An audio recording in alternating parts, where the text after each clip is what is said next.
Good morning students. Today's topic is the integers और हिंदी में आप बोलते हैं पूर्णांक। पूर्णांकों के बारे में पता करेंगे। देखिए, स्टार्टिंग में आप जो प्राकृत संख्याओं के बारे में पढ़ा, फिर हमने पूर्ण संख्याओं के बारे में पढ़ा। आज जो हमारा टॉपिक है वो है अध्याय 6। अध्याय 6 है हमारा पूर्णांक, जिसे 6th क्लास का ये चैप्टर है। 6 में भी है, 7th में भी है। बेसिकली आज मैं आपको बेसिक बताऊंगी। बेसिक चाहे वो 6th क्लास के लिए, वो 7th क्लास के लिए, दोनों के लिए जो है सेम ही है, क्योंकि इंटीजर थोड़ी चेंज हो जाएगा, पूर्णांक थोड़ी चेंज हो जाएगा। अब देखिए, पहले तो हम कहते थे जोड़ और घटा, जो हमारे बेसिक ऑपरेशंस होते हैं, जो है स्टार्टिंग में जो हम करना सीखते हैं, जमा घटा, ठीक है, एडिशन सब्ट्रैक्शन सीखते हैं, तो हम लोग क्या बोलते हैं, बड़े में से छोटा घटाओ।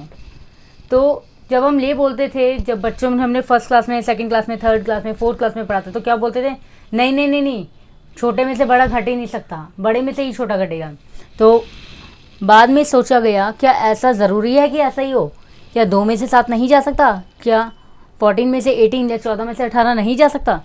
तो हमने अपने पूर्णांकों को बनाया। पूर्णांक मतलब हमने अपने संख्या परिवार को बड़ा किया। पूर्ण संख्याओं के बाद हमने प्राकृत संख्याओं की बात की, और प्राकृत संख्याओं के बाद हमने जो है पूर्णांकों की बात की। अब अगर एक दृष्टि में देखें तो पूर्णांक क्या है? पूर्णांक जो को आप बोल सकते हो, पूर्णांक 2 तरीके से होते हैं, या तो धनात्मक पूर्णांक होते हैं या फिर आपके ऋणात्मक पूर्णांक होते हैं। अगर आप संख्या रेखा पर देखेंगे तो 0 आपका बिल्कुल सेंटर में होता है। सारे धनात्मक पूर्णांक जो 0 के इधर को लिखे जाते हैं, जिसे क्या, कौन सा पक्ष बोलते हैं? दायां पक्ष। दायां पक्ष में लिखे जाते हैं, राइट हैंड साइड लिखे जाते हैं। और जो है ये आपका होता है बायां पक्ष, जिसे हम वाम पक्ष भी बोलते हैं। और ये हमारा जो है लेफ्ट हैंड साइड हो गया। लेफ्ट हैंड साइड हमारे सारे के सारे क्या होते हैं? संख्या रेखा के लेफ्ट हैंड साइड हमारे सारे ऋणात्मक पूर्णांक लिखे जाते हैं। अगर हम दाएं पक्ष से 0 की ओर आते हैं, दूसरी भाषा में अगर हम किसी भी नंबर से 0 की ओर आते हैं, तो वो हमारा होता है अवरोही क्रम, जिसे हम बोलते हैं डिसेंडिंग ऑर्डर। डिसेंडिंग ऑर्डर मतलब कोई चीज़ कम हो रही है, पीछे की तरफ आ रही है, मतलब डिक्रीजिंग ऑर्डर हो रहा है। अब यहाँ से देखिए, अगर हम यहाँ से आगे को चलते हैं तो देखिए आरोही क्रम होता है, हम असेंडिंग ऑर्डर की ओर चलते हैं। नेगेटिव से हम पॉजिटिव की जाते हैं, ऋणात्मक से हम शून्य की ओर बढ़ते हैं। संख्या रेखा की बात करते हैं। संख्या रेखा में जो आपके जो है राइट हैंड साइड सारी जो क्या है धनात्मक संख्याएं हैं, और जो है लेफ्ट हैंड साइड जो है बाएं पक्ष की ओर जो है आपकी सारी क्या है, ऋणात्मक संख्याएं हैं। तो पूर्णांक क्या हो गए? जितने भी ऋणात्मक संख्याएं हैं वो, और शून्य, और सारे के सारे धनात्मक संख्याओं को मिला के जो आपका पूर्णांक बना। पूर्णांक बिल्कुल सटीक नाम है, पूर्णांक, पूर्ण अंक। जो पूर्ण अंक है वो मिलके क्या बने हैं? पूर्णांक बना रहे हैं। तो पूर्णांक कुछ नियमों पर आधारित होता है। सबसे पहला नियम है, शून्य सभी धनात्मक पूर्णांकों से छोटा होता है। इट मीन्स क्या है, अगर मैं 0 और 7 में से कंपैरिजन करूँ, 0 और 7 में से, तो बड़ा नंबर क्या होगा? 7 होगा, ठीक है। सेकेंड इन्होंने बोला है, शून्य सभी ऋणात्मक संख्याओं से बड़ा होता है। मतलब अगर मैं यहाँ -5 लूँ और यहाँ 0 लूँ, तो मैं बोलूँगी भाई नेगेटिव नंबर है वो हमेशा छोटा होगा 0 से। सही बात है भाई। 0 से जो नंबर संख्या रेखा पर जितना जो है दाएं पक्ष को जाएगा, जितना जो है राइट हैंड साइड की करीब होगा, या 0 के करीब होगा, वो नंबर उतना बड़ा होगा नेगेटिव संख्याओं में। और जो है धनात्मक संख्याओं की बात करूँ, धनात्मक पूर्णांकों की बात करूँ, तो जो भी 0 से जितना दूर होगा धनात्मक पूर्णांक, वो बड़ा होगा। और ऋणात्मक में जो जितना 0 के करीब पहुंचेगा वो उतना बड़ा होगा। जैसे अगर मैं कंपैरिजन करूं -2 और -3, तुलना करती हूं -3 और -2 की। अब बताओ भाई, 0 के करीब कौन सा आएगा, -2 वाला या -3 वाला? -2 वाला 0 के ज़्यादा करीब है, तो मैं कहूँगी कि ये वाला नंबर ज़्यादा बड़ा हो। एब्सोल्यूट वैल्यू की बात करते हैं। एब्सोल्यूट वैल्यू, या हम बात करते हैं निरपेक्ष मान की। देखिए बेटा, अब ये कोर्स में तो नहीं है, लेकिन आपको पता होना चाहिए, क्योंकि हायर क्लासेस में जो होता है, बड़ी क्लासेस में आ जाता है, निरपेक्ष मूल्य के बारे में बात आ जाती है। तो आपको पता होना चाहिए कि अगर आप इंटीजर्स पढ़ रहे हो, पूर्णांक पढ़ रहे हो, तो आपको पता होना चाहिए, एटलीस्ट आपको क्लैरिटी होनी चाहिए कि ये एब्सोल्यूट वैल्यू होती क्या है, या फिर निरपेक्ष मान क्या होता है। जब आप 9th 10th में पहुँचते हो, 11th में पहुँचते हैं, 11th क्लास में जब आप पढ़ते हैं, एब्सोल्यूट वैल्यू के बारे में फंक्शंस एंड रिलेशंस में पढ़ते हैं, जब आपको पता ही नहीं होता, क्योंकि आप उससे पहली बार सुन रहे होते इसका नाम, ऐसा लगता है कि पता नहीं कहाँ से आए हैं स्टूडेंट्स, क्यों नहीं इतना सब बात नहीं पता। एब्सोल्यूट वैल्यू क्या होती है? एब्सोल्यूट वैल्यू कहता है किसी भी नंबर की वही रहती है, चाहे वो पूर्णांक जो है चाहे वो धनात्मक हो चाहे वो ऋणात्मक हो, वो वैल्यू इसकी वही लेगा।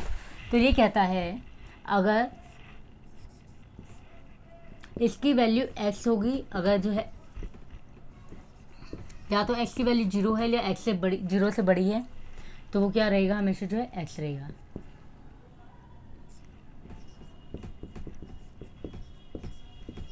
जीरो से छोटा है तो नंबर क्या लेगा, -x होगा, तभी भी इसकी वैल्यू। ये क्या बोलता है, मॉड x की 2 वैल्यू होती हैं, इसे बोलते हैं मॉड। तो अब ये जो है एब्सोल्यूट वैल्यू की बात करता है, निरपेक्ष मान की बात करता है। कहता है कोई नंबर 3 है तो उसका निरपेक्ष मान 3 होगा, अगर कोई -3 है तब भी उसका 3 होगा। मतलब माइनस है तब भी, चाहे वो प्लस है तब भी, दोनों में क्या देगा, ये यही वैल्यू रखेगा, यही जो इसका मान रहेगा। ये होता है आपका निरपेक्ष मान पता होना चाहिए। मतलब कि इसकी वैल्यू जो है x हो या -x हो, मतलब चाहे ऋणात्मक हो या धनात्मक हो, आपकी जो एग्जैक्टली वैल्यू क्या रहेगी, x ही रहेगी। मतलब कि 3 का मान जो 3 ही रहेगा, -3 का मान भी 3 ही रहेगा। लेकिन अगर ऐसे लिखा हो फिर क्या करेंगे, फिर ये आपका -3 रहेगा, क्योंकि देखिए मॉड से या इस जो है निरपेक्ष से अगर ये बाहर आएगा, इन डंडियों से जब आप ये बाहर निकालेंगे तो इसकी वैल्यू तो 3 है, लेकिन बाहर जो माइनस लगा है उस बाहर वाले माइनस ने इसको क्या कर दिया, माइनस कर दिया है।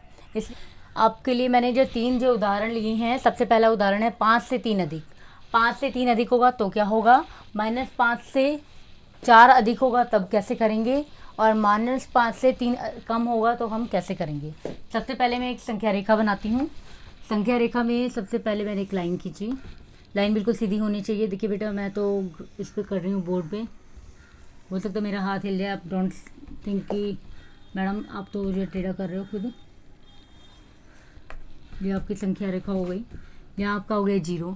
देखिए मेरे सारे अधिकतर नंबर कैसे हैं, 5 भी मेरा धनात्मक है और 3 भी मेरा धनात्मक है।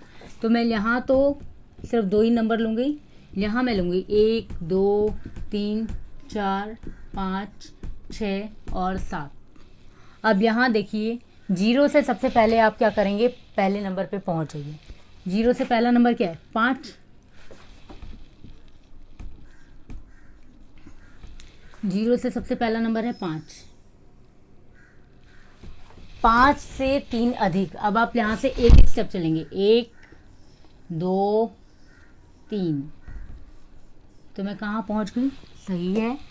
5 में अगर 3 अधिक जोड़ेंगे तो मेरा क्या होगा, 8 आंसर आएगा, सही है। अ की बात आ जाते हैं ब पर। ब में फिर मैं संख्या रेखा खींचूंगी,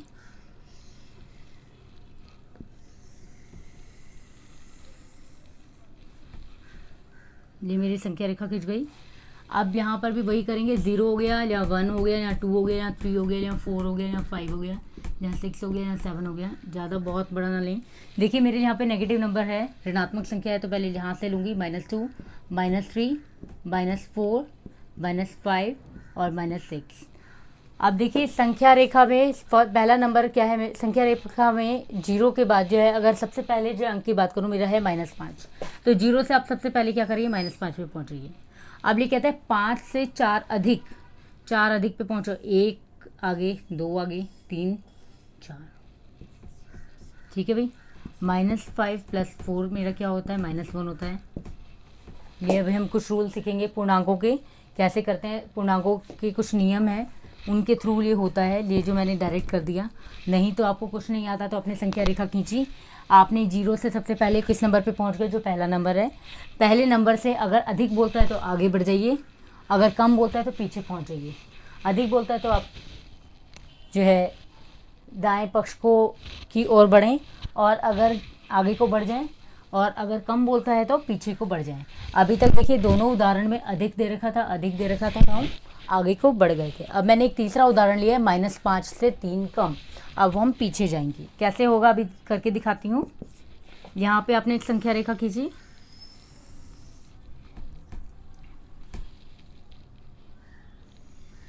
संख्या रेखा खींची आपने बेटा। संख्या रेखा खींचने के बाद अब यहाँ देखिए आपके सारे जो अधिकतर नंबर आपके क्या है, -5 से भी 3 कम कह रहा है, तो ये तो मुझे कंफर्म, मेरे को ये कंफर्म हो गया है कि ये वाले जो नंबर्स हैं मेरे नेगेटिव की साइड जाएंगे ज़्यादा, तो मैं जो है पॉजिटिव की साइड 1 2 ही लूँगी, कम पड़ेगा तो मैं आगे बढ़ा लूँगी, नहीं तो मैं यहीं पे लूँगी सारे नंबर अधिकतर।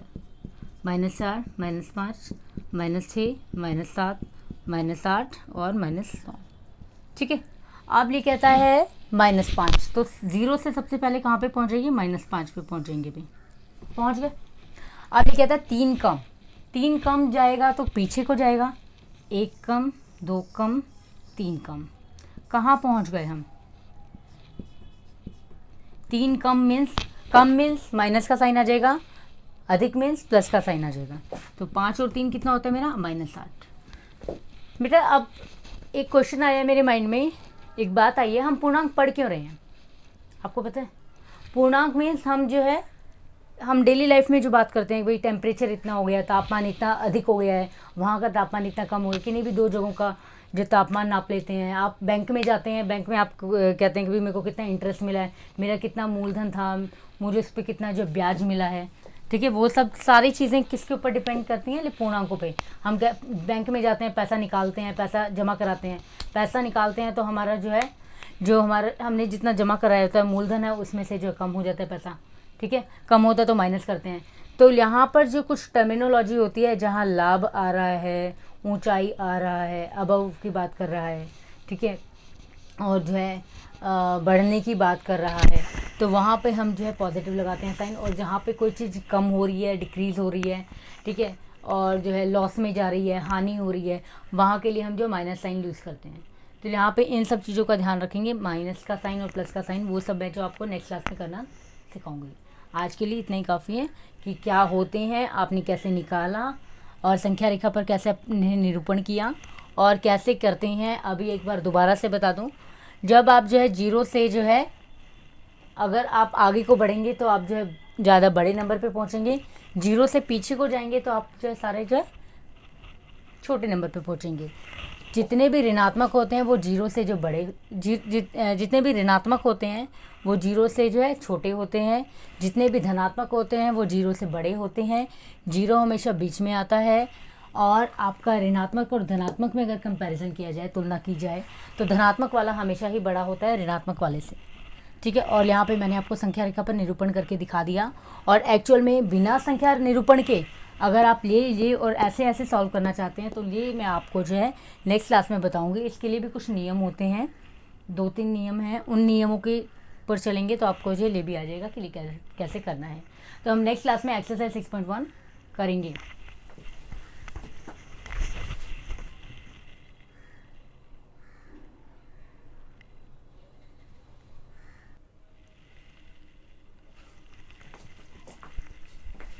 देखिए, अब हम करेंगे प्रश्नावली 6.1। 6.1 में बोला गया है विपरीत लिखो। इसने बोला वजन का जो है बढ़ना, वजन का बढ़ना का उल्टा हो जाएगा वजन का घटना। 30 किलोमीटर क्या बोलता है? ये बोल रहा है उत्तर, तो मैं 30 किलोमीटर दक्षिण लिखा है। पूर्व पश्चिम उत्तर दक्षिण होता है, अगर उत्तर ऊपर है तो दक्षिण नीचे आएगा, तो 30 किलोमीटर दक्षिण। 326 BC लिखा हुआ है, BC का हमेशा AD होता है। BC मतलब जो है बिफोर क्राइस्ट हो गया, और AD जो हमारे जो साल चल रहे हैं आजकल जो AD के हिसाब से चलते हैं। ठीक है, अब है 700 रुपये की जो इसने बताया हानि, तो मैंने उल्टा किया तो 700 रुपये का लाभ हो गया। समुद्र तल से लेके आता है, ऊंचाई इसने दे रखा है, इसने बोल रखा है अपोजिट लिखो, इसको उल्टा लिखो, तो समुद्र तल से 100 किलोमीटर क्या हो गया? नीचे हो गया। अब ऐसे ही आपको दे रखा है बैंक में धनराशि जो है, लिखा कहता है कि कुछ एक्टिविटी उसने बताई, इसने बोला कि इसके साथ साइन लगाओ, किस चीज़ के साथ प्लस होगा। तो मैंने आपको बताया था जो भी चीज़ आपकी जो है कहाँ पे जा रही है, जो भी चीज़ आपकी पॉजिटिव जा रही है, ऊपर को जा रही है, जिसके में कुछ अच्छा हो रहा है, पॉजिटिव वाइब्रेशंस आ रही हैं, उन सबके साथ आपने प्लस लगाना है, अदरवाइज सबके साथ माइनस लगाना है।